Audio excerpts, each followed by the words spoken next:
Boa noite, meus irmãos. Que a graça e a paz do Senhor Jesus estejam presentes nas nossas vidas. Nós recebemos uma mensagem de gratidão do nosso irmão Eduardo e da nossa irmã Stephanie.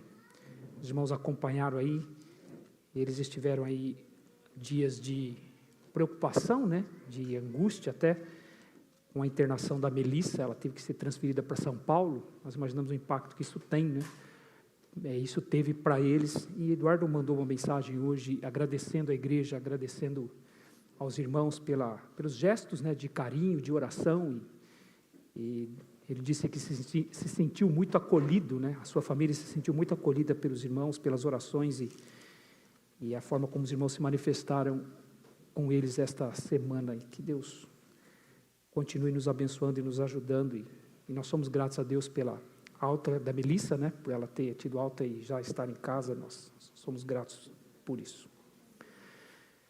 Nós vamos abrir em Gênesis capítulo 3, a partir do versículo 16. Livro de Gênesis, no capítulo 3, a partir do versículo 16.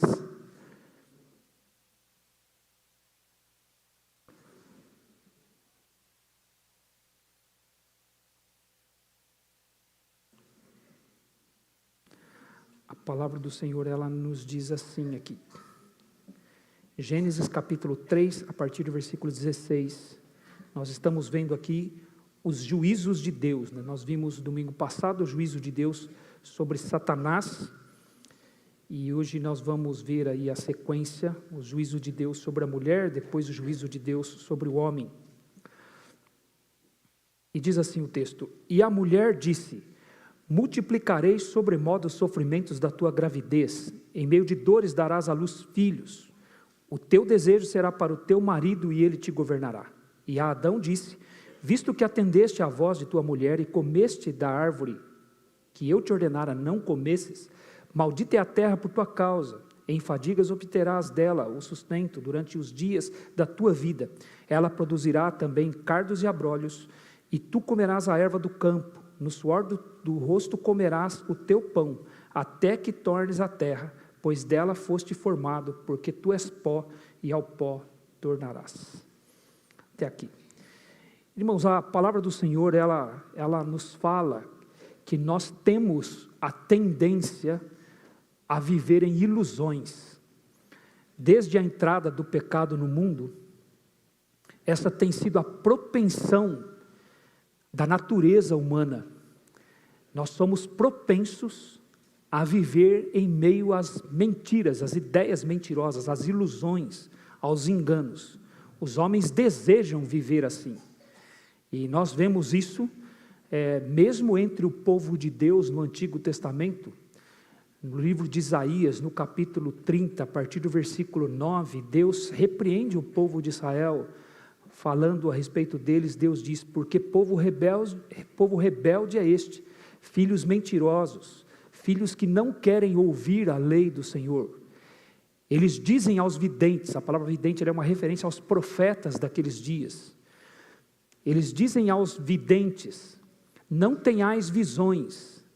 E aos profetas eles diziam: não profetizeis para nós o que é reto. Eles não queriam ouvir a verdade, eles não queriam o que é reto. Então o próprio povo de Deus estava pedindo aos profetas: não profetizeis para nós o que é reto. Dizei-nos coisas aprazíveis, profetizai-nos ilusões, desviai-vos do caminho, apartai-vos da vereda, e não nos faleis mais do santo do Senhor. Olha o pedido que o povo estava fazendo para os profetas: profetizai-nos ilusões, não fale o que é reto, se afastem do caminho e não falem para nós da santidade de Deus, não falem para nós do santo de Deus, do santo de Israel. Era o pedido do povo aos profetas. E quando nós chegamos no Novo Testamento, o apóstolo Paulo, ele escreve a carta a Timóteo, já no final da sua vida, e ele então adverte Timóteo, ele conjura Timóteo.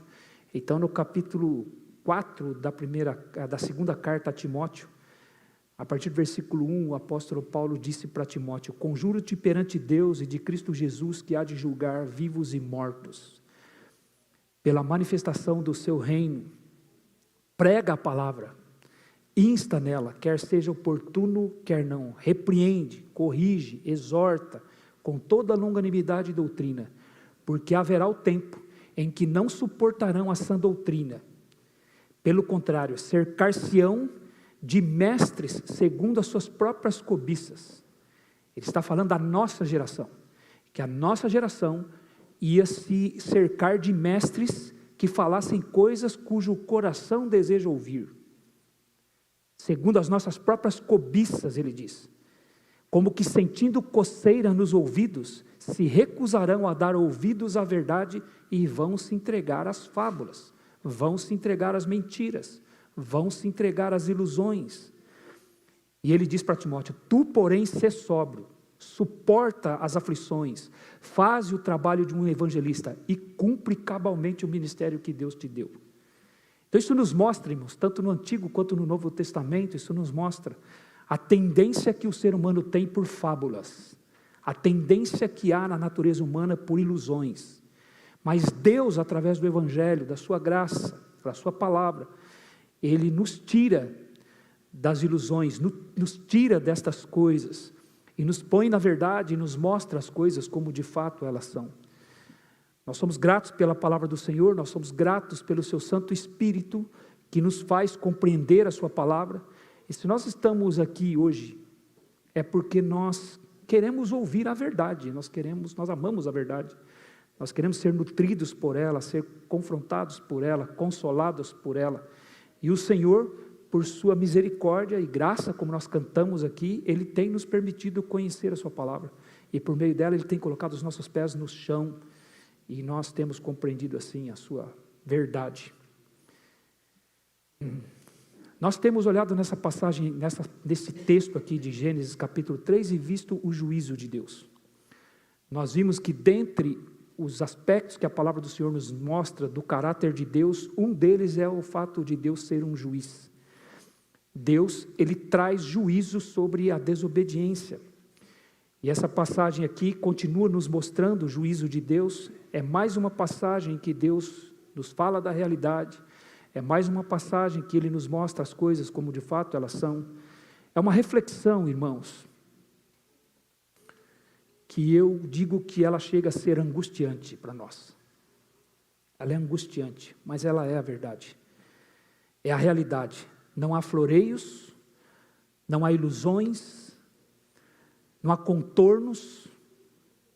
É uma passagem direta que apresenta para nós a realidade.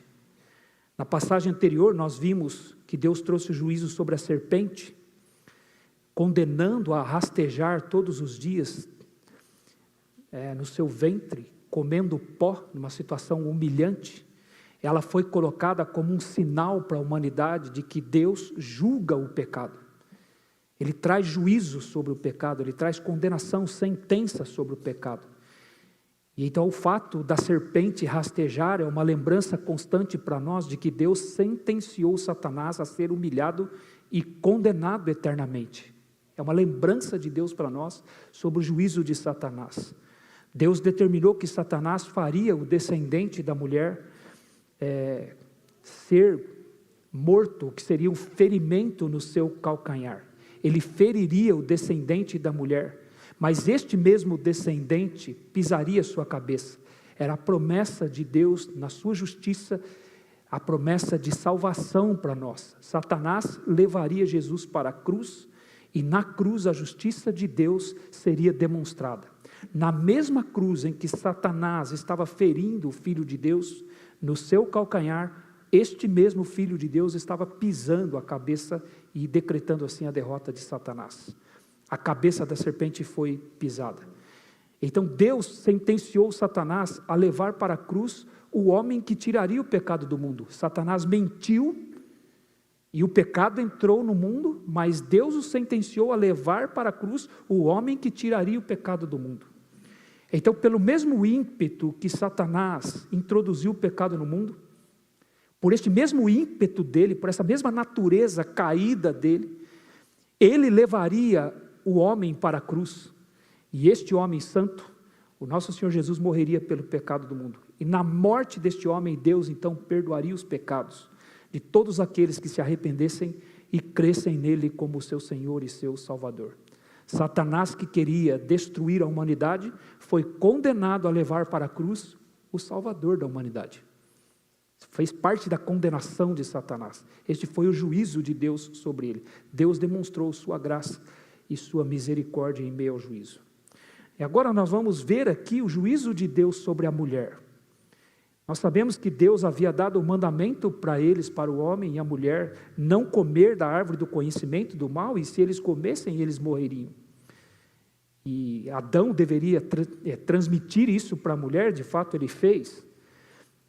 E eles não confiaram em Deus, eles não dependeram de Deus, eles não se satisfizeram com aquilo que Deus lhes tinha dado, e eles comeram, e eles morreram espiritualmente. Imediatamente seus olhos foram abertos e eles perceberam que estavam nus. A consciência deles imediatamente começou o seu trabalho de acusação. Imediatamente. Os seus sentimentos se tornaram negativos. E eles começam então agora a fugir de Deus. Agora eles se fazem de vítima. Agora eles tentam transferir a culpa. E eles estavam experimentando então a morte espiritual. Aquilo que Deus disse que ia acontecer, de fato aconteceu. E a morte física agora seria apenas uma questão de tempo. Por uma questão de tempo, eles encontrariam a morte física. Seria algo inevitável para eles e para todos os que viriam depois deles. Então o mal foi estabelecido na humanidade. Os problemas do mal começaram então a ser sentidos. A partir daquele momento, eles iriam sentir todos os efeitos do pecado. A injustiça, a violência, o assassinato, a preocupação, o medo, a dor, a tristeza, a angústia, todos estes males, irmãos, eles agora são estabelecidos sobre o mundo que Deus havia feito, criado de forma tão perfeita. Então o caos foi estabelecido, o reino das trevas está neste mundo. É o que nos diz a palavra do Senhor em Efésios capítulo 6, versículo 12, quando diz que a nossa luta não é contra carne e sangue, mas sim contra os principados e potestades, contra os dominadores deste mundo tenebroso, contra as forças espirituais do mal nas regiões celestes. A Bíblia chama este mundo de um mundo tenebroso, é onde nós estamos, é onde nós estamos vivendo, é este mundo que nós estamos atravessando, esse deserto aqui, até que nós chegamos lá na nossa pátria celestial. A Bíblia chama este mundo de mundo tenebroso. É um lugar de escuridão, mas não uma escuridão física. Não é uma escuridão física, é uma escuridão espiritual, é uma escuridão moral, é uma cegueira espiritual, uma ignorância a respeito de Deus. É isso que significa a expressão tenebrosa. É a miséria, irmãos, a miséria de uma vida sem Deus. Este mundo é assim, um mundo tenebroso, um mundo difícil de ser atravessado. Então há um mal que permeia as nossas vidas aqui neste mundo. Há um mal aqui, a consequência do pecado. Nós vivemos em meio a muitas dificuldades, em meio a muitas lutas, nós sabemos disso. É fato, irmãos, que há momentos de alívio pela misericórdia de Deus. Pela misericórdia de Deus, há tempos de refrigério para alguns, quanto outros filhos de Deus, ao mesmo tempo, estão enfrentando angústias e lutas. E nós sabemos que a realidade é essa. Passamos por angústias, por lutas aqui. E quando os perversos deste mundo estão bem, irmãos, nada mais é do que um engano, uma ilusão que os mantém cada vez mais presos ao seu próprio pecado e longe de Deus. Eles se tornam cada vez mais incapazes de perceber a sua necessidade de Deus, porque parece que para eles tudo vai bem, mas não passa de ilusões. Então as consequências do pecado estão por toda parte, por toda parte. E nós vivemos então as consequências naturais do pecado. Se nós perguntarmos aos sociólogos, se nós perguntarmos aos psicólogos, se perguntarmos aos antropólogos, se nós perguntarmos aos filósofos deste mundo aqui, aos sábios deste mundo aqui, o porquê de nós vivermos num mundo assim, eles não saberão a resposta. Por que que esse mundo nunca está em paz? Por que que há tantos conflitos? Nós experimentamos muitos conflitos nos nossos próprios relacionamentos. Por que que há tanto sofrimento? Por que que há tanta miséria? Os especialistas deste mundo não sabem a resposta. Eles apenas sabem que há um problema, mas eles não sabem a resposta. Nós não conseguimos melhorar esse mundo aqui. Irmãos, mesmo com os desenvolvimentos de tantas coisas novas, de tanta tecnologia que são colocadas à disposição das pessoas, parece facilitar a vida das pessoas, mas não melhora este mundo aqui. Sofremos a dor e a angústia o tempo todo, é o que nós vemos acontecendo nesse mundo aqui. Porque essas tecnologias, apesar de criar as distrações, de criar facilidades para as pessoas, não resolvem o problema, porque o problema nós sabemos qual é, o problema é o pecado. Apesar de tudo que nós temos criado, de tudo que nós temos desenvolvido nesse mundo aqui, ainda há doenças, ainda há violência, ainda há guerra, ainda há corrupção, ainda há conflitos nos relacionamentos, ainda há sofrimento e dor. Isso porque nós sabemos que essa é a realidade desse mundo aqui. Além disso, irmãos, nós nem conhecemos os bastidores desse mundo aqui. Não temos o conhecimento do que é conversado e decidido nas salas de reuniões deste mundo aqui. Deus, nem por sua graça e misericórdia, Ele nos protege disso, ainda bem que Ele não nos deixa saber. Mas nós não sabemos o que acontece nos bastidores deste mundo aqui. Nas salas de reunião deste mundo, há pessoas que tomam decisões e apertam os botões. E quando elas apertam os botões, isso nos afeta duramente. Sofremos as consequências das decisões das pessoas, das decisões que homens poderosos tomam nesse mundo. E então nós temos o medo, nós temos falado sobre economia nas nossas reuniões de homens, tem sido muito bom nós refletirmos à luz da palavra de Deus, todos esses aspectos. E por causa dessas coisas nós temos medo da inflação, medo da perda do poder de compra, do dinheiro. Nós temos medo dos países mais poderosos não fazer mais negócios conosco. Os próprios países poderosos têm medo uns dos outros, também têm seus temores. Então nós vivemos num mundo, irmãos, que tem um cobertor curto, por assim dizer. É um cobertor curto. Ora o cobertor é puxado para um lado, ora ele é puxado para o outro, ora os pés estão descobertos, ora a cabeça está descoberta, e nós não conseguimos cobrir o nosso corpo todo. Então nós vivemos numa humanidade que nunca tem sossego, nunca tem paz. Dizem que ao longo da história conhecida da humanidade, se somarmos todo o tempo em que houve paz, dá 300 anos. Eu não sei nem como é que chegaram a essa conclusão. Se somar todos os períodos que houve paz, chega a 300 anos da história conhecida. Então alguém poderia dizer assim, pastor, mas você tem os ricos deste mundo aqui, eles não têm problemas. Para eles a vida sorri o tempo todo. Parece que eles são inatingíveis. Mas até mesmo essas pessoas estão numa situação terrível, ruim, porque eles estão apenas sob ilusões, mentiras, estão sendo enganados. E o engano os faz pensar que nenhum mal lhes atingirá. É sobre esse tipo de pessoa que, por exemplo, a Bíblia nos fala, no Salmo 73, Salmo escrito por Asaf, ele diz que são os perversos, que para eles parece que não há nenhum sofrimento, não há preocupações. Ele diz que o corpo deles é sadio e nédio. Sabe o que é nédio? É um corpo lustroso, um corpo bonito, um corpo maquiado, sabe, aquele corpo atraente. Parece que nem problema de saúde esses caras têm, né? O corpo deles é sadio e nédio, não partilham das canseiras dos mortais, Asaf diz. Eles não sofrem como os outros, eles não são afligidos como os outros homens, está escrito no Salmo 73, mas eles são os ímpios. E ele diz, apesar de serem ímpios, sempre tranquilos, aumentam suas riquezas, aumentam o seu poder. Porém, o próprio Asaf Deus falou com ele, Deus o fez refletir, o fez pensar sobre isso, e ele concluiu que isso tudo não passava de uma situação enganosa. E ele disse: Senhor, até mesmo essas pessoas, o Senhor vai fazê-los pisar num lugar escorregadio, e o fim deles será a destruição. Então os que conseguem, irmãos, ter a melhor vida nesse mundo aqui, os que conseguem ter o melhor, encontrarão ruína, e ruína eterna, porque tudo não passa de ilusão, não há nenhum ser humano aqui que escape do mal, nenhum.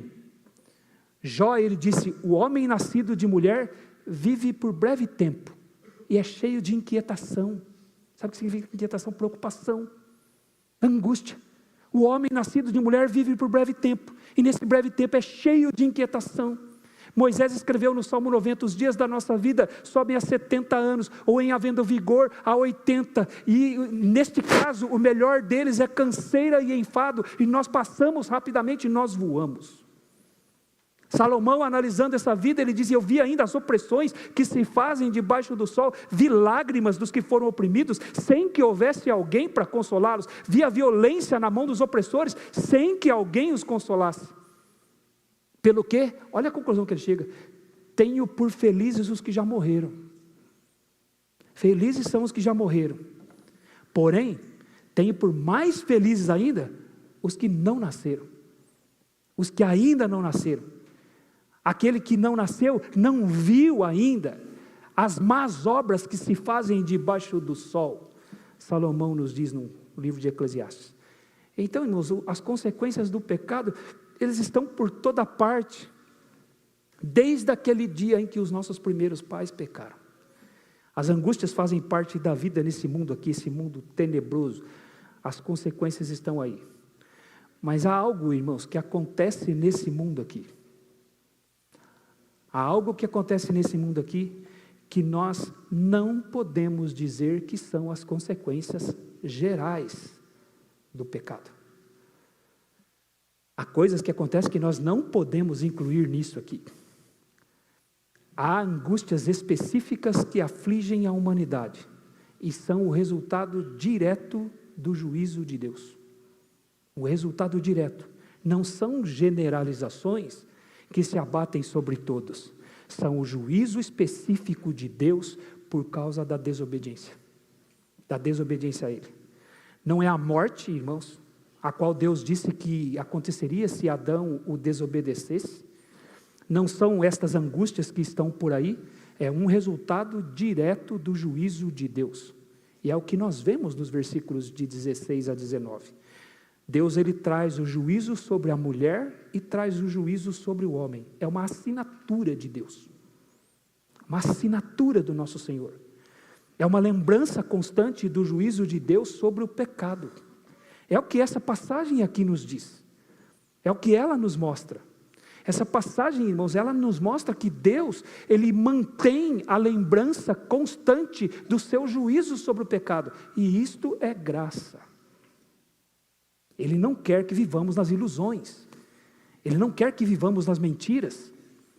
Ele mantém uma lembrança constante do juízo sobre o pecado. Isso está diante dos nossos olhos o tempo todo, desde aquele dia que os nossos primeiros pais pecaram no Éden. Agora, que lembrança é essa? Como é que nós podemos perceber isso? Meus irmãos, eu vou apenas começar o versículo 16 hoje. Eu achei, lendo engano da minha parte, que eu achei que ia conseguir falar aos irmãos os versículos 16, 17 e 18, mas não vou falar nem o 16 hoje. Nós vamos, se o Senhor permitir, depois, nos próximos domingos, depois do culto de ceia, voltarmos a esta passagem aqui. Mas essa passagem nos mostra que Deus mantém a lembrança constante do seu juízo sobre o pecado. E como isso pode ser percebido? Onde nós encontramos essa assinatura de Deus, essa lembrança constante dele? Meus irmãos, ela está presente na maternidade. Ela está presente na maternidade. Após Deus ter falado com a serpente, ele fala com a mulher aqui. Isso mostra que, apesar dela ter sido enganada, ela não é inocente. A Bíblia reconhece que ela foi enganada. Em 2 Coríntios capítulo 11, versículo 1, nós vemos que a Bíblia fala que ela foi de fato enganada. 1 Timóteo capítulo 2, versículo 14, diz que ela foi enganada. Apesar dela ter sido enganada, ela não é uma pessoa sem culpa. Ela quis comer aquele fruto, ela quis se dar bem. Ela achou que levaria vantagem naquilo, ela viu que a árvore era boa para se comer, agradável aos olhos e desejável para dar entendimento. Ela pensou nela, pensou no que ela ganharia, pensou nas vantagens que ela teria. Quando ela observou aquela árvore, ela quis isso para a vida dela, ela tomou uma decisão, ela se virou contra Deus, ela acreditou no que Satanás lhe disse, ela acreditou que de fato Deus era mau e estava segurando dela as coisas boas que ele tinha, que ele não estava cuidando dela. Então o primeiro engano da história foi porque uma pessoa foi enganada pensando que estava levando vantagem. Essa é a essência do engano. É quando uma pessoa pensa que está levando vantagem e de fato ela está sendo prejudicada. Mas ela faz porque ela quer, a decisão é dela, é uma escolha dela. Ela achou que se daria bem. E desde então tem sido assim, irmãos. Na história humana, muitas pessoas são enganadas porque pensam que estão levando vantagem. E por isso que elas são responsáveis por terem sido enganadas. Porque elas estão sempre pensando em si mesmas. Elas amam a si mesmas, se tornam egoístas e querem atender os seus próprios desejos. E por isso é que cai no engano do pecado. Eva quis se dar bem. Ela quis ter essa vantagem. E ela foi enganada. Mas ela não era inocente. Tanto que o Senhor vai falar com ela, vai trazer o juízo sobre ela. E o que Deus diz para ela? Multiplicarei sobremodo os sofrimentos da tua gravidez, em meio a dores darás à luz filhos. Deus ele falou usando de uma intensidade aqui, irmãos. No hebraico aqui há uma repetição, é por isso que foi traduzido multiplicarei sobremodo. Mas no hebraico é a mesma palavra, repetida. Algumas pessoas até acreditam que a mulher já teria dores na sua gravidez antes do pecado, porque aqui está dizendo multiplicarei. Multiplicar significa aumentar algo que já existe. Isso parece indicar então que antes mesmo do pecado ela sofreria ao dar à luz filhos. Meus irmãos, antes do pecado não havia dor nenhuma. Antes do pecado tudo era harmonioso, nenhum sofrimento existia, nenhum deles, nada parecido. Nada, nenhuma dor, por menor que fosse, era conhecida pela humanidade antes do pecado. O que Deus estava fazendo aqui ao usar esta expressão era apenas dando ênfase, dando intensidade ao que Ele faria com a mulher. O hebraico literalmente diz assim: farei grande, fazendo grande o seu sofrimento. É isso que Deus estava dizendo. Farei grande, fazendo grande o seu sofrimento. É uma repetição com o propósito de intensificar aquilo que aconteceria com ela. Deus disse à mulher: eu vou causar um sofrimento multiplicado à sua gravidez. Eu vou deixar aí a minha assinatura. Meus irmãos, e quando ele usa essa expressão, quando ele usa essa palavra aqui, sofrimento, no hebraico literalmente quer dizer tudo que é difícil de suportar. A mesma palavra inclusive vai ser usada para o homem no versículo 17. É tudo que é difícil suportar. Deus disse à serpente que a mulher teria um descendente no versículo 15. Mas para ter esse descendente, para ter essa descendência, ela teria muita angústia. Ela teria muito sofrimento, ela geraria uma descendência. E alguém dessa descendência dela seria o salvador deste mundo aqui. Porém, isso não aconteceria sem sofrimento, sem angústia, sem coisas difíceis de suportar. Em meio a dores darás à luz filho. Ele está dizendo: o seu trabalho vai ser doloroso. Filhos virão a este mundo aqui, porque eu não mudei o meu propósito de que vocês vão multiplicar, vão ser fecundos e encher a terra. Eu não mudei o meu propósito. No entanto, filhos virão a este mundo e isso vai lhe causar sofrimento, trabalho árduo para você. Então o sofrimento de uma mulher na gravidez, irmãos, não está entre os sofrimentos gerais do pecado que nós enumeramos aqui, refletimos sobre eles aqui, é um juízo direto de Deus, é uma assinatura do nosso Senhor. Então quando Deus ele criou o homem e a mulher, e disse que eles deveriam encher a terra, eles se rebelaram contra Deus, rebelaram contra o Senhor, e Deus disse: isso vai acontecer, vai acontecer. E porém agora será difícil para você. Meus irmãos, a gravidez, ela sempre foi uma ameaça para a mulher. Ao longo da história, irmãos, mulheres morreram na gravidez. Ficaram expostas a perigos de morte, simplesmente por estarem grávidas. Simplesmente. Raquel, a esposa de Jacó na Bíblia, morreu ao dar à luz o seu filho. E antes mesmo dela expirar e morrer, ela quis dar um nome ao filho. Ali no momento do parto, ela falou para a mulher que estava fazendo o seu parto que aquela criança deveria chamar Benoni, que significa filho da minha aflição. Ela estava sentindo exatamente aquilo que Deus disse para a mulher lá em Gênesis capítulo 3, versículo 15. Então antes dela morrer, ela conseguiu talvez balbuciar isso e dizer isso. O nome dele será Benoni, porque em meio à minha aflição ele veio a este mundo. Porém, quando a criança nasceu, Jacó não quis dar esse nome, Jacó quis dar o nome de Benjamim. Mas o nome que Raquel quis dar foi Benoni. Resumindo tudo isso, o sofrimento dela ao dar à luz. E ao longo da história humana, irmãos, muitas mulheres têm sofrido. Mesmo com o avanço da medicina, irmãos, ainda é um sofrimento, uma dificuldade para a mulher. Ainda hoje mulheres correm o risco da eclâmpsia durante a gravidez e a sua vida é colocada então em risco. E, meus irmãos, além disso, dizem os especialistas, dos números de bebês que nascem mortos, e ao longo da humanidade, quantos nasceram mortos? Uma pesquisa de 2020 agora, diz que hoje no mundo, irmãos, 2 milhões de bebês nascem mortos. Hoje, com toda a tecnologia que nós temos no mundo hoje, com todo o avanço da medicina, ainda assim, 2 milhões de bebês nascem mortos. Sabe o que significa? A cada 16 segundos, tem um bebê nascendo morto. Durante esse tempo que nós estamos aqui, quantos bebês estão nascendo mortos neste mundo aqui? Isso é o efeito do pecado, é a assinatura do Senhor, o juízo dele. Eu ouvi uma frase de uma mulher cujo bebê nasceu morto, ela dizia: eu sou uma mãe sem o seu bebê. Eu sou uma mãe sem o seu filho. Deus trouxe juízo para a mulher, irmãos. Percebe isso? Na sua feminilidade. O juízo de Deus veio sobre a mulher na maior demonstração da sua feminilidade. Deus a fez para auxiliar o homem, e nesse exercício de auxílio do homem, ela seria esposa e mãe. E o juízo sobre ela veio exatamente nessas duas funções, esposa e mãe. Em meio a dores darás à luz filho, e o seu desejo será para o seu marido, e ele te dominará.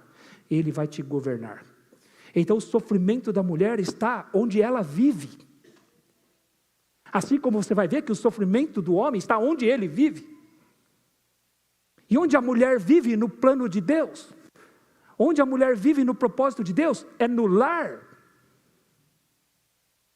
É por isso que nós vemos lá em Tito, capítulo 2, versículos 3 e 4, que dizem que as mulheres mais velhas sejam sábias, retas no seu proceder, não caluniadoras, não dadas a muito vinho, mas que sejam mestras do bem, a fim do quê? De ensinarem as mulheres mais jovens a amarem seus maridos e a amarem seus filhos, porque esse é o princípio de Deus, é o propósito de Deus para a feminilidade, que ela ame os seus filhos e ame o seu marido, e sejam boas donas de casas, honestas, de bom senso, como é próprio às mulheres que temem ao Senhor. Veja, é o princípio do Senhor. Então Deus, Ele tratou a mulher, Ele trouxe o juízo para a mulher naquilo que é dela. A feminilidade dela, é onde ela pisa, que é o seu lar, são nos seus relacionamentos mais íntimos. E a mulher agora sofre essas lutas de ser mãe e de estar casada com um homem pecador. É uma luta constante. John MacArthur disse que é no lar onde a mulher recebe a sentença de Deus. A sentença do Senhor. Então aquele sofrimento, irmãos, que foi colocado sobre a mulher, transcende a gravidez. Eu não penso que ele seja só um sofrimento físico. Eu acredito que Deus, Ele não estava se referindo somente aquela dor física.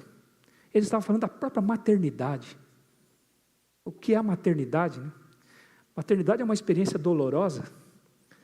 Desde aquele dia no Éden, as mães têm sofrido.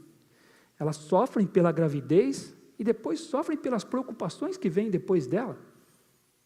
Foi perguntado a um rabino, né, como os rabinos pensam a respeito dessa passagem aqui, e como que eles veem. Aí eles disseram assim, nós interpretamos assim, a mulher, quando ela está grávida e o bebê começa a ser gerado no seu ventre, ela tem muita alegria, ela tem muita satisfação por causa da intimidade que ela tem com aquele bebê, e ela sabe que aquele bebê está no lugar mais seguro do mundo.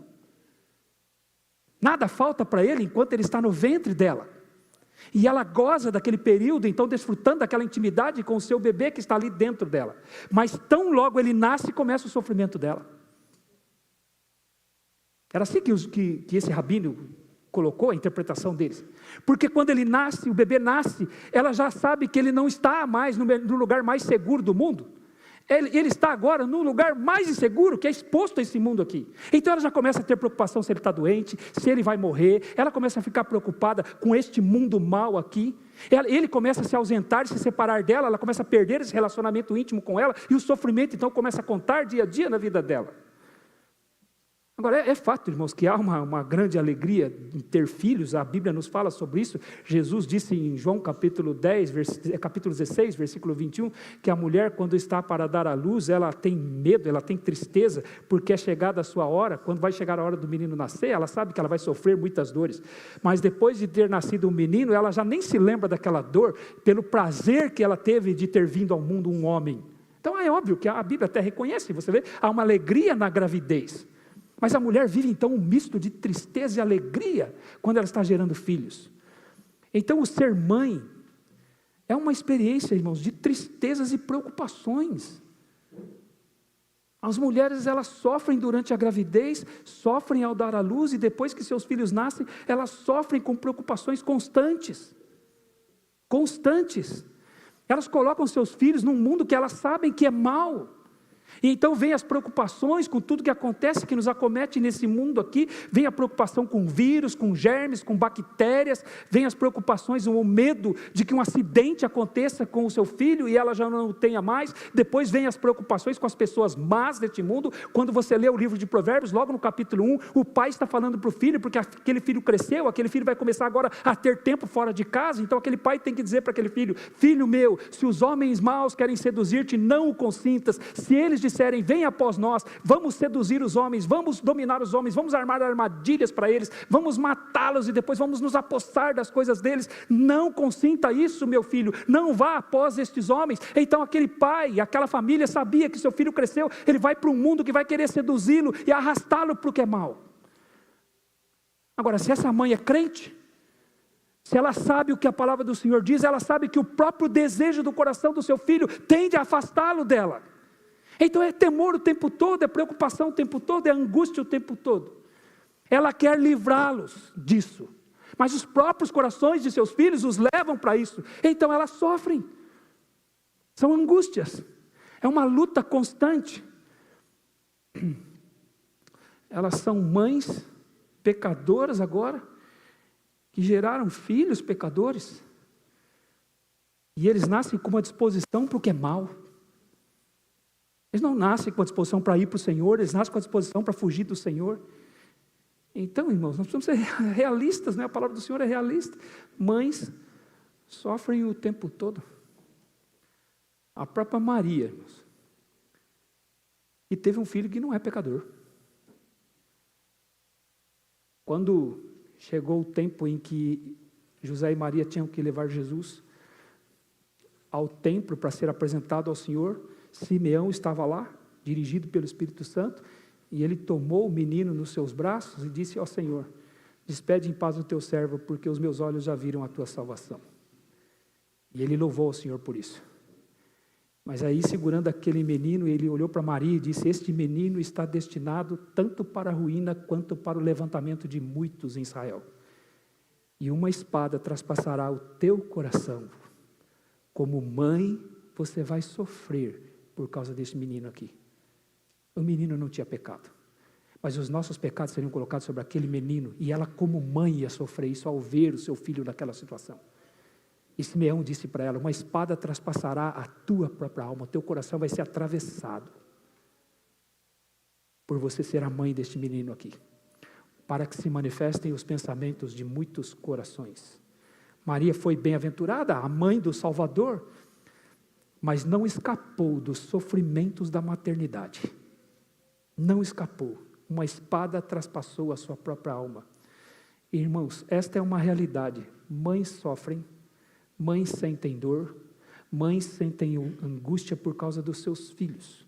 E isso é uma lembrança constante de que Deus trouxe o juízo sobre o pecado. Este não era o plano de Deus. Deus não desejou nenhum sofrimento.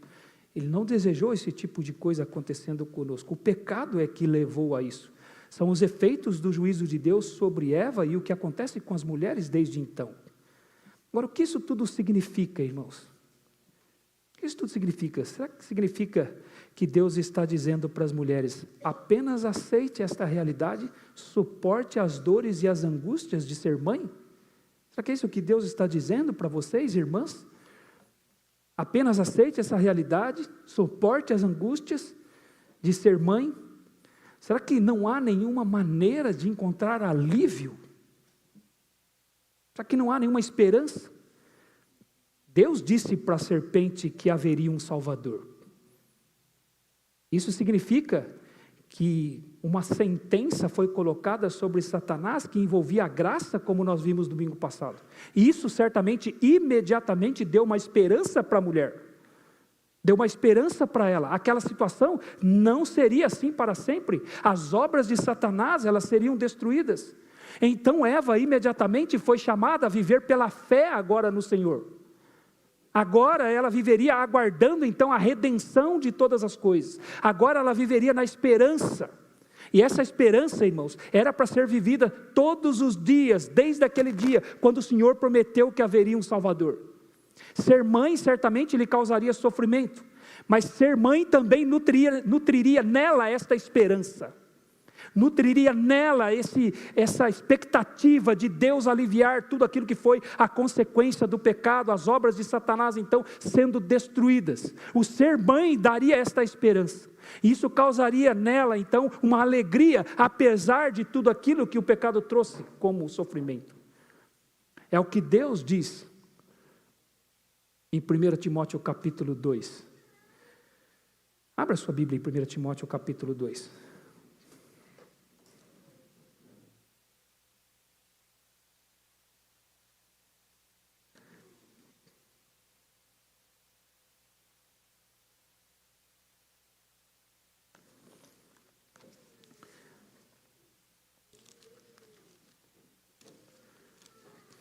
Primeiro Timóteo capítulo 2, a partir do versículo 9. Olha o que a palavra do Senhor nos diz, falando sobre as mulheres cristãs. Ela diz assim: da mesma sorte que as mulheres em traje decente se ataviem com modéstia e bom senso, não com cabeleira frisada e com ouro, ou pérolas ou vestuário dispendioso, porém com boas obras, como é próprio às mulheres que professam ser piedosas. A mulher aprenda em silêncio, com toda a submissão. E não permito que a mulher ensine, nem que exerça autoridade de homem, esteja porém em silêncio. Porque primeiro foi formado Adão, depois Eva. Adão não foi iludido, mas a mulher, sendo enganada, caiu em transgressão. Todavia será preservada através da sua missão de mãe, se elas permanecerem em fé, e amor, e santificação, e bom senso. Aqui, irmãos, o mesmo Deus que falou aquilo sobre a mulher, lá em Gênesis capítulo 3, versículo 15, é o mesmo Deus que está falando com a mulher aqui. Lá ele usou Moisés para escrever aquilo, aqui ele usou o apóstolo Paulo para escrever isso. É o mesmo Deus, o nosso mesmo Senhor. E ele está falando aqui sobre a postura da mulher cristã. Está falando do que ele deseja para a mulher cristã. Que ela se apresente no culto de uma forma discreta. É padrão da mulher cristã, da mulher temente ao Senhor, que não chame atenção por sua vestimenta. Deus não está dizendo que a mulher não deve se enfeitar, é esperado que a mulher faça isso. Porque ele diz assim, que a mulher em traje decente se ataviem com toda modéstia e bom senso, não com cabeleira frisada. É interessante que quando ele diz isso aqui, ele usou uma palavra aqui, que é a mesma raiz da palavra que é traduzida como mundo na Bíblia, que significa algo organizado. Então, quando ele diz aqui que as mulheres se ataviem com toda modéstia, ele está dizendo, é esperado que as mulheres se organizem para vir para o culto. Ele está falando do contexto do culto aqui. Então, ele está usando aqui a palavra de onde nós tiramos a nossa palavra cosmos. É por isso que é traduzido na Bíblia como mundo, porque está falando da ideia de algo organizado, um sistema organizado, porém enganoso. Mas no caso aqui, ele está falando da mulher se enfeitando, a mulher se preparando para ir para o culto. Ele diz que ela se prepare para ir para o culto, que ela se organize para ir para o culto, que ela se enfeite. Isso que significa ataviar, que ela coloque em organização aquilo que ao olhar no espelho, ela viu que estava num caos, porque o contrário de mundo, irmãos, o contrário de cosmo é caos. E toda mulher, quando olha no espelho, ela acha que está um caos. Faz parte da feminilidade dela. E ele diz, então, que ela se atavie, que ela se organize, que ela coloque em ordem o que está em caos. Então, o que ela faz quando ela quer colocar em ordem? Ela pega, então, os cosméticos. Por isso é que a palavra cosmético vem de cosmos, que é organizar, é desfazer o caos. E ele diz aqui, que ela cosmetique. Essa é a ideia, traduzindo literalmente, que ela se enfeite, mas que ela tenha o cuidado, para não perder a sua discrição. Então que ela não use vestuário dispendioso, que ela não use aparato de ouro, mas que ela seja uma mulher que teme ao Senhor, que seja uma mulher que se apresente como uma mulher que é piedosa. E ele diz para ela então, seja discreta, aprenda em silêncio. A igreja é um lugar, é um ambiente de aprendizado, é um lugar em que nós viemos para ouvir a palavra do Senhor e crescer no entendimento das coisas do Senhor. E ela diz que você faça isso, mulher, em silêncio. Não é o seu papel assumir a liderança da igreja, não permito que a mulher ensine, nem que exerça autoridade sobre o homem. E ele dá razão, 2 razões ele apresenta aqui. A primeira é que primeiro foi formado o homem, a responsabilidade é dele, porque ele foi formado primeiro. Vejamos, não é uma questão do pecado, que o pecado que causou isso, era o plano original de Deus. Primeiro foi formado Adão, depois foi formado Eva. E a segunda razão que ele dá é que a mulher foi enganada e não o homem, e sendo enganada, ela caiu em transgressão. Ele está lembrando aquilo que aconteceu lá em Gênesis. Ela caiu em transgressão. Lá ela quis comer o fruto, achando que ia se dar bem, achando que aquilo seria vantajoso para ela, achando que aquilo seria melhor para ela, a árvore boa, boa para se comer, agradável aos olhos, desejável para dar entendimento. Ela quis isso para a sua vida, mas o que ela percebeu depois é que ela caiu em transgressão. Sabe o que significa essa expressão cair em transgressão? Literalmente está dizendo assim, se tornou transgressora. Se tornou, mudou a natureza dela. Ela foi enganada pelo seu próprio desejo e a sua natureza foi negativamente transformada. Ela se tornou transgressora. A nossa natureza, assim, obviamente aqui ele está falando da mulher, mas nós sabemos que isso aqui, a Bíblia fala de todos nós temos uma natureza transgressora. É por isso que o apóstolo Paulo, em Romanos capítulo 7, ele vai dizer, eu sei que em mim, versículo 18, eu sei que em mim, isto é, na minha carne, não habita bem nenhum, pois o bem que eu quero fazer, esse não faço, o mal que não quero, esse faço. E se eu quero fazer o que é certo, eu vejo nos meus membros outra lei, que guerreando contra a lei da minha mente, me faz prisioneiro do pecado. Que miserável homem que sou, quem me livrará do corpo desta morte? Nós temos uma natureza transgressora, mas aqui ele está falando especificamente da mulher. Ela caiu em transgressão, achando que ia levar uma vantagem, achando que ia se dar bem. Quando ela se deu conta, ela se torna uma transgressora. Uma transgressora da lei do Senhor. Agora veja a esperança. O que ele diz no versículo 15. Todavia, irmãos, sempre que nós temos uma conjunção adversativa na Bíblia, é para dizer que aquilo que vai ser dito depois é o contrário, ou tem uma força contrária ao que foi dito antes. E às vezes a gente usa a palavra, as conjunções, às vezes para dar notícia ruim, né? Para negativar aquilo que era positivo. Olha, isso aqui é tudo legal, mas aqui é o contrário, irmãos. Você se tornou uma transgressora, mas tem uma coisa boa. Tem uma esperança aqui. E o que ele diz? Todavia será preservada através da sua missão de mãe. Percebe? A dor que foi colocada, as preocupações que foram colocadas sobre a mulher no dar à luz filhos, no ser mãe, com todas as dificuldades que ela encontra, aqui Deus está dizendo, neste mesmo ato, literalmente aqui significa, irmãos, o ato de ser mãe. No mesmo ato de ser mãe, você vai ser preservada. No mesmo ato que causou em você tanta dor, tanta angústia, tantas preocupações, ser mulher é difícil, irmãos. Poderia enumerar tantas coisas aqui, irmão, mas tantas coisas que eu li e refleti essa semana sobre isso. Não bastasse o fato da sua feminilidade, ainda tem homens que exploram isso, homens que tornam isso ainda mais difícil por suas insensibilidades, maridos insensíveis com elas. Mas vamos falar isso depois, quando nós chegarmos nos homens lá. Mas além disso, em tudo isso, todas essas circunstâncias, e aqui ele diz, todavia, ela será preservada. A palavra preservar aqui, literalmente, salva. Todavia, ela será salva.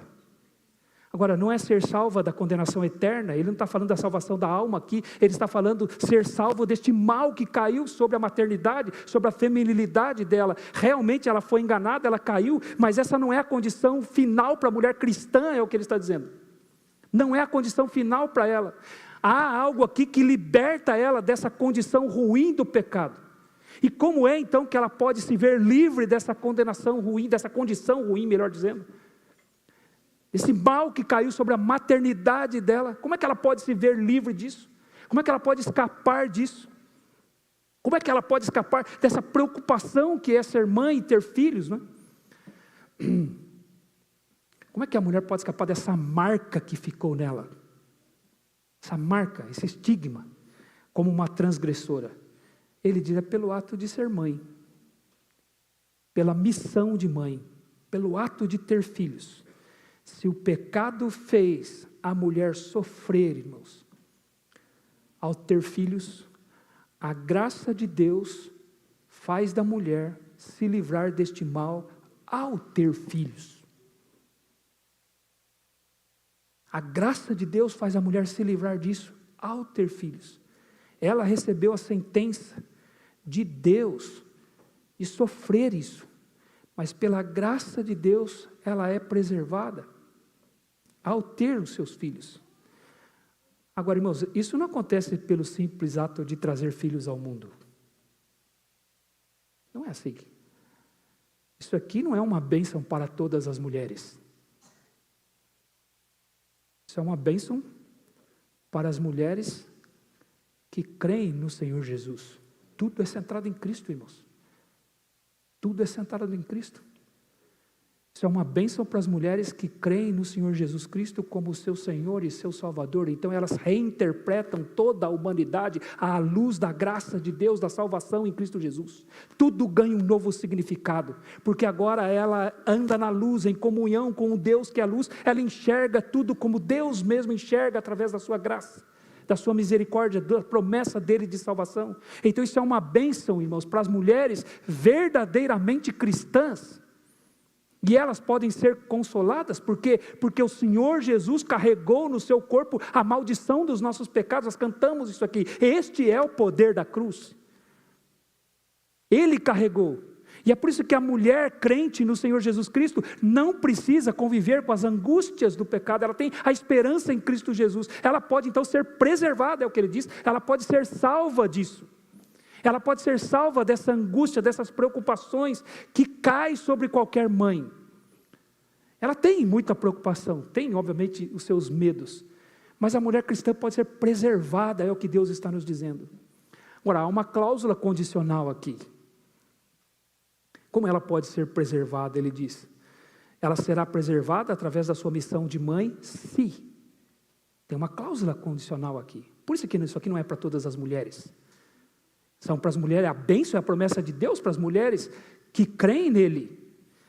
Por isso ele colocou essa cláusula condicional aqui, se elas permanecerem.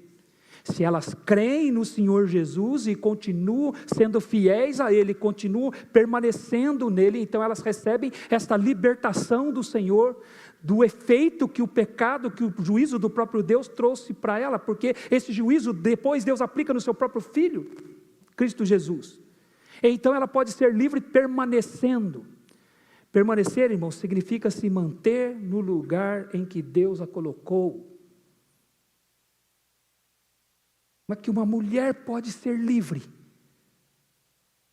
permanecendo. Esse verbo permanecer significa permanecer no lugar que Deus a colocou. Nós vivemos num mundo, irmãos, onde as mulheres não querem ficar no lugar que Deus as colocou. Elas são insatisfeitas, aquele mesmo efeito de Eva lá, a insatisfação de Eva, hoje nós percebemos. Então elas saem do lugar que Deus as colocou, esse foi o efeito lá na vida de Eva. Ela deu ouvidos a Satanás e não ficou no lugar que Deus havia colocado, sob a liderança do seu marido, sob a proteção dele. Ela quis agir por conta própria, ela quis se libertar daquilo, ela quis ser autônoma, foi o que ela quis, e nós vemos isso hoje no mundo, irmãos. Esse movimento feminista tirando as mulheres do lugar que Deus as colocou. E muitos problemas estão sendo causados por conta disso. Mulheres sem contentamento, mulheres apenas vendo os homens como inimigos, e elas não precisam deles, elas podem viver sem eles. Isso é diabólico, isso é satânico, é de um mundo que jaz no maligno. Mas o que Deus está dizendo aqui, que a mulher pode ser preservada das angústias, através da sua maternidade, que é a expressão, irmãos, da feminilidade. Se a dor veio na maternidade, a preservação e liberdade vem agora do entendimento do que é a maternidade, à luz do Evangelho, à luz da graça do Senhor. E como ela faz isso? Como ela permanece então no lugar que Deus a colocou? Veja, ele diz, é pela fé. Ser mãe, a mulher cristã, ela exerce fé. Aliás, todos nós vivemos pela fé, mas a mulher cristã vive pela fé. Então ela exerce a sua feminilidade pela fé, confiando no Senhor, sabendo que este é o melhor lugar para ela, porque foi Deus que a colocou e ela quer permanecer ali, ela quer se manter ali. Então ela crê no Senhor. É por isso que ele diz, ela será preservada, ela será libertada, ela será salva, se ela permanecer na fé. Confiando no Senhor, confiando na salvação em Cristo Jesus. E aí ele diz, permanecendo na fé e permanecendo no amor. Eva pecou, irmãos, porque amou a si mesma. Ela pecou porque pensou só em si mesma, pensou em se dar bem, pensou em levar vantagem. Mas a mulher cristã agora é preservada, permanecendo no amor. E como é o amor na Bíblia? Amarás o Senhor teu Deus de todo o teu coração, de todo o teu entendimento e de toda a tua alma, e amarás o teu próximo como a ti mesmo. Destes 2 mandamentos dependem toda a lei e os profetas. Então, como uma mulher crente, agora ela é chamada a amar. Por isso que lá em Tito vai dizer, agora você é chamada a amar os seus filhos e a amar o seu marido, que são certamente as pessoas mais próximas de uma mãe cristã. Ela é chamada a amá-los, e nisso a liberdade para ela. É o centro da vida da mulher cristã. É o que ele está dizendo.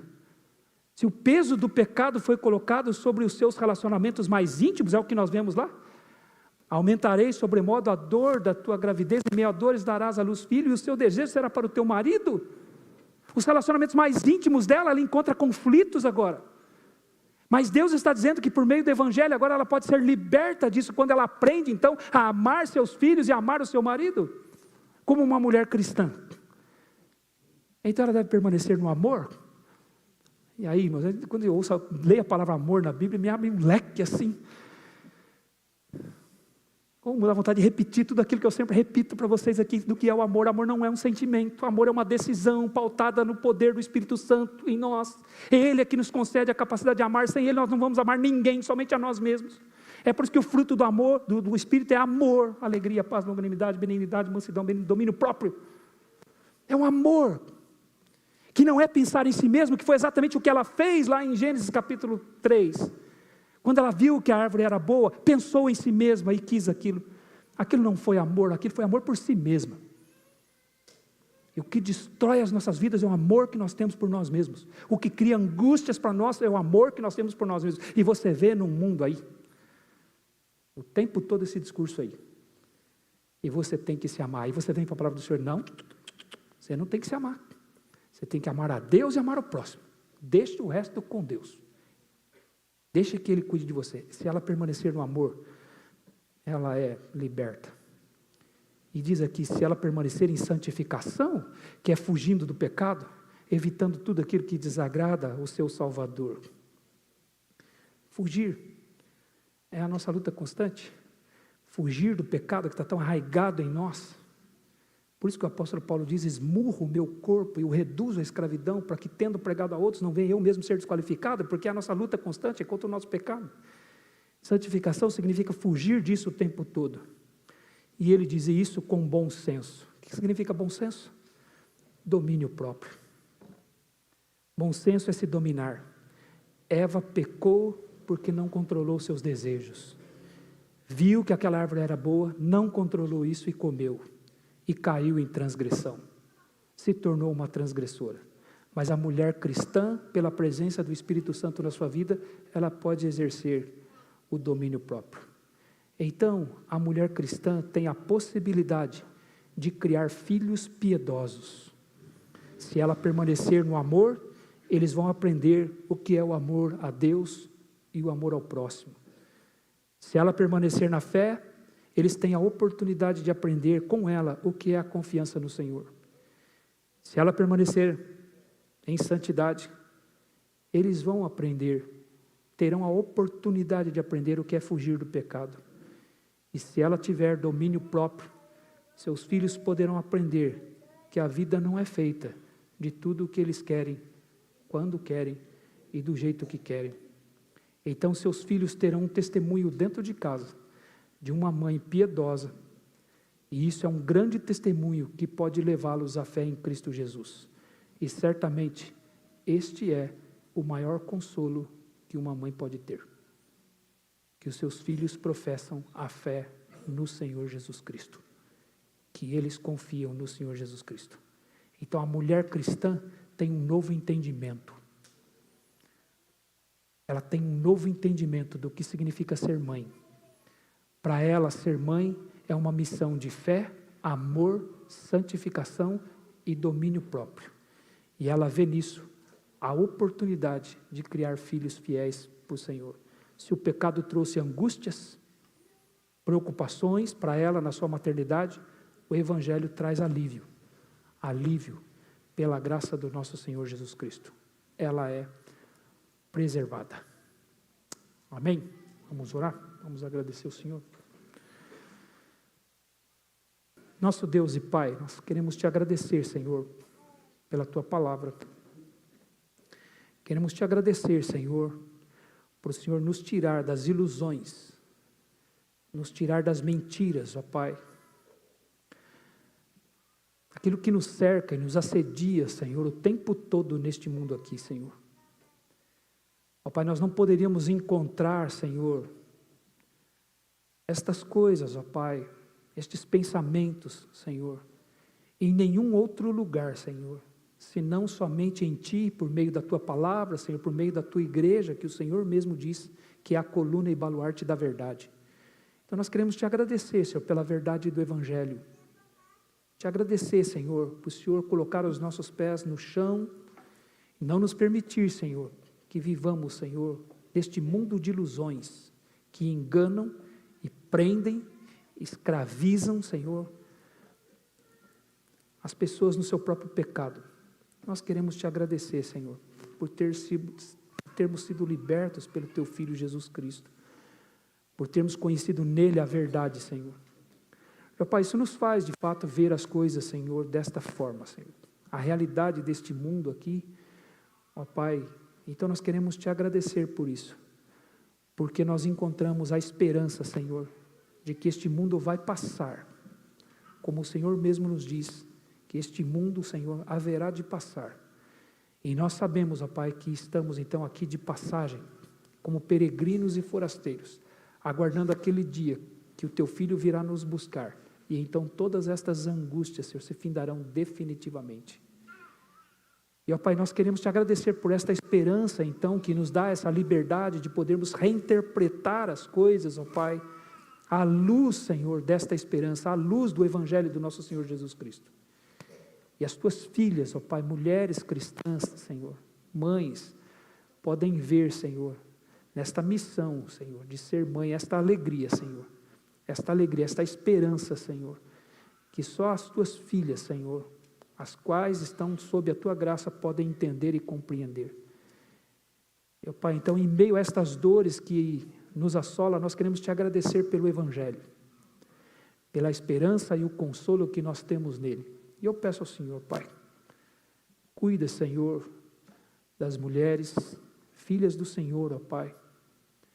Cuida, Senhor, das Tuas filhas que estão aqui hoje à noite, Senhor, e que ouviram isso, ó Pai. Que o Senhor possa consolá-las, fortalecê-las, ó Pai, nesta esperança, Senhor. Que elas possam, Senhor, encontrar, Senhor, aquilo que for necessário para elas, Senhor. Permanecerem, ó Pai, na fé, no amor, na santificação, no bom senso, Senhor. Como mulheres que professam ser piedosas. Que o Senhor possa usá-las, ó Senhor, no cuidado com seus filhos, no testemunho para os seus filhos, para que eles se tornem, Senhor, filhos também piedosos. Consola, Senhor, o coração das mães, consola o nosso coração, Senhor. Nós precisamos do Senhor, meu Pai. Nós precisamos da Tua misericórdia, Senhor. E Te agradecemos, Senhor, pelo Evangelho, pelo Teu Filho Jesus Cristo, pelo que Ele fez por nós, carregando essa maldição, Senhor, que se abateu por causa da nossa desobediência ao Senhor, ó Pai, em nossos primeiros pais. Te agradecemos por isso, Senhor. E oramos assim, querido Deus, no nome santo dEle mesmo, Teu Filho Jesus. Amém, Senhor. Amém. Que o amor de Deus, a graça do nosso Senhor e Salvador Jesus Cristo, a comunhão e a consolação do Espírito Santo de Deus estejam presentes em nossas vidas, hoje e sempre. Amém. Nós vamos ouvir o pós-lúdio, irmãos, e assim encerramos o nosso culto. Deus abençoe a todos, uma excelente semana.